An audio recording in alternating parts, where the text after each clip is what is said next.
Lady of the Goop, Gwyneth Paltrow.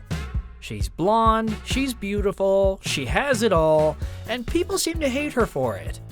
Why? Well, for some, the answer might be a given, but for others, it might need a little more explaining.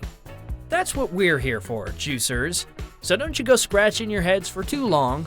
The truth of the matter is fans seem to have a love-hate relationship with Gwyneth. They loved her with Brad Pitt, but they hate her with Goop. What's that all about? I believe I was on set with Brad Pitt. He was so nice, and we were a very 90s couple. Don't forget to follow Rumour Juice and give that notification bell a click too. We can guarantee that our scoops are never goopy. Wink wink. It's not a secret that celebrities have a lot of cash. So much cash that they could fill bathtubs and float around in all their glorious piles of money. Let's be honest here, none of their fans wants the fact that they're bathing in dollar bills thrown in their face. Gloating about wealth can be taken as a little rude, and this may be one of the reasons that fans have turned their noses up against darling Gwyneth. Paltrow seems to take showing off her wealth just one step too far by almost making it seem as though her lavish lifestyle is no big deal. Fans have noticed that she has a habit of flaunting the expensive things around her house, like the brick pizza oven installed in her backyard, for example, and regularly feature them on her blog.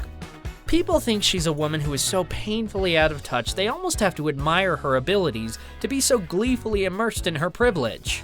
Gwyneth, who continuously lambasted her overpriced lifestyle wellness brand Goop, said, "I am who I am. I can't pretend to be somebody who makes $25,000 a year." While the wellness industry, known for its crystals, Himalayan salt lamps, detox diets, acupuncture, and the list goes on, has grown outrageously in the past 10 years, many seem to consider Goop to be pure, unadulterated, blood diamond free, organic certified, biodynamic, moon dusted bullshit. They said it, not us. Heaven forbid we should forget about Goop. Her most recent endeavors since taking a step back from filmmaking include trying to be a lifestyle guru, publishing cookbooks, and hosting a website called Goop. There's nothing wrong with expanding horizons and building your own business.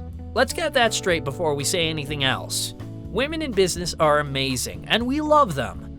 But Goop is, well, let's just say that fans don't really have a lot of nice things to say about the company.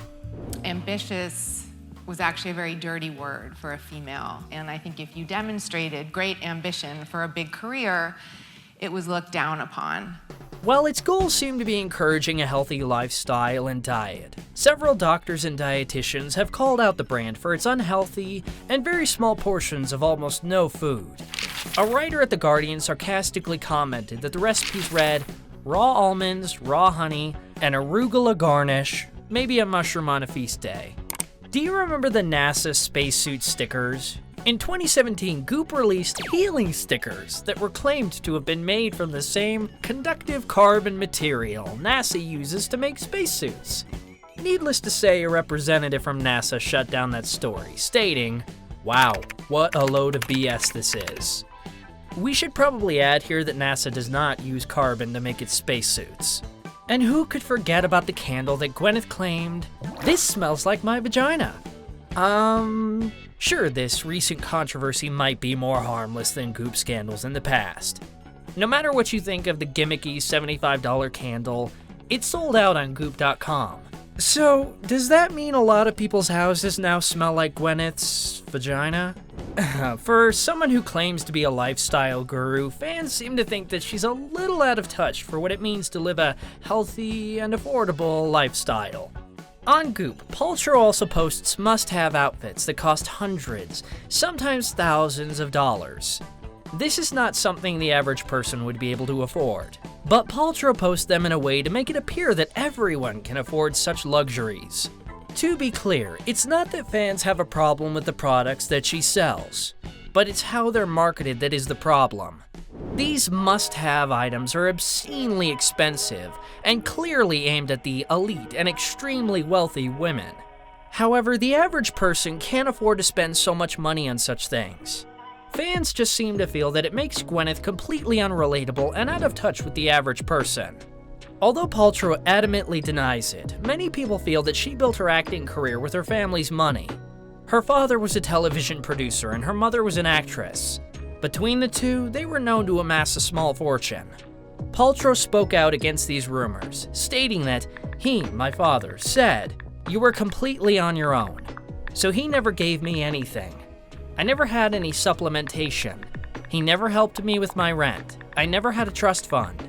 That was one of the most valuable things he gave me, was saying, look, you're growing up in a privileged environment, but this is my money. This is not yours. And when you leave home, we're done. Like, I'm never giving you a penny. Some people, however, simply aren't convinced. There seems to be a constant admiration and frustration with Gwyneth, because she preaches the idea that if you stop being lazy, go to Pilates 3 times a week, count your calories, and drink your green juice, you'll be just as fit and clear-skinned as she is. A narrative which couldn't be further from the truth, considering that she allegedly spends upwards of $30,000 per year to get her body. Paltrow is known to be quite full of herself. She once stated that she had the butt of a 22-year-old stripper with a completely serious face. But that might not even be the most ridiculous statement the incredibly fit celebrity has said. In an interview with Elle magazine, she went on to say that it's so much easier to sit home and not exercise and criticize other people. What I love is inspiring people. People come up to me and say, "I want to have 2 kids and wear a bathing suit and not feel terrible about myself. I see how hard you work and it makes me feel like I can do that too." And then there's that one moment people just don't want her to forget about. Gwyneth won her Best Actress for Shakespeare in Love, and many have thought it to be a questionable win to begin with. Unfortunately, she didn't make things any better with her speech. Her award speech has been considered the epitome of what's considered an Oscar speech fail, and she's never been able to live it down.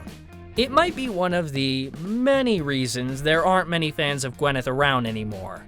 She was seemingly on the verge of tears from the start, and she trembled with emotion as she sobbed her way through a long list of collaborators and loved ones. The weepiness lacking actual tears left viewers doubting her sincerity.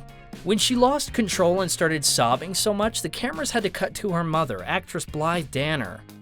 While people think that she may be out of touch with the normal world, she's completely aware of what people think about her. The actress had opened up about all things being famous and living life as Gwyneth in a new interview, where she even goes as far as to address the time when everyone apparently hated her. Recalling the week Star magazine called her the most hated celebrity in the world, Paltrow admits it was hard, but she was also confused by the title, thinking that there has to be someone else out there that people should hate more. I remember being like, really? More than like Chris Brown? Me? Really? Wow. It was also the same week that I was people's most beautiful woman. For a minute I was like, wait, I don't understand. Am I hated to the bone or am I the world's most beautiful? She told the New York Times. The most important thing is, Gwyneth doesn't really care what people think about her. She tries not even to read her own press, telling Maria Claire UK, "It's none of my business what people think about me." The actress turned lifestyle mogul has built a $250 million brand off the back of bad press. It seems like controversy is excellent clickbait. And who are we to judge? What really matters is what the most hated celebrity on the planet thinks of herself. And as it turns out, Gwyneth Paltrow sometimes can't even stand Gwyneth Paltrow. She told the Sunday Times Style magazine that it took until age 40 to start getting my head out of my ass. In the past, Paltrow confessed about the moment that she realized fame had transformed her into a person she didn't really like. She claimed it happened after the success of Shakespeare in Love, when she became the #1 female movie star in the world. Winning an Oscar seems to have that effect on some people. "Look, I'm famous. I get famous person treatment," she said. You don't want to be an asshole. But slowly, if people start removing obstacles for you, if you live in a world where you never have to sit in line, where people don't confront you, where they don't tell you the truth, that's what you become. That's what I became.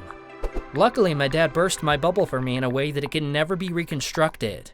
Opening up about her change from actress to wellness guru warrior, Paltrow now describes her acting days as her past and Goop her future. She also revealed the impact of working with Harvey Weinstein. confirming it was most definitely a toxic relationship. The one time that Harvey propositioned me was really almost the least of it in terms of how onerous that relationship was. And it was very quid pro quo and punitive, and I always felt like I was on thin ice. And he could be truly horrible and mean and then be incredibly generous. It was kind of like a classic abusive relationship, she confessed. She also went on to explain that although she really loved acting, it got to a certain point that she started to feel very frustrated at not being able to have control over things in her life. She felt as though she had to convince other people to give her roles rather than getting them based on her talent. While we may not be graced by her presence on our screens anytime soon, there's no doubt Goop will be showering people with all the gadgets and must-haves that many of us can't afford. Some people might hate her, but there's no denying that she is a powerful force in the business world. Now, if you don't mind, we're gonna go sell our car so that we can get ourselves one of those vagina candles.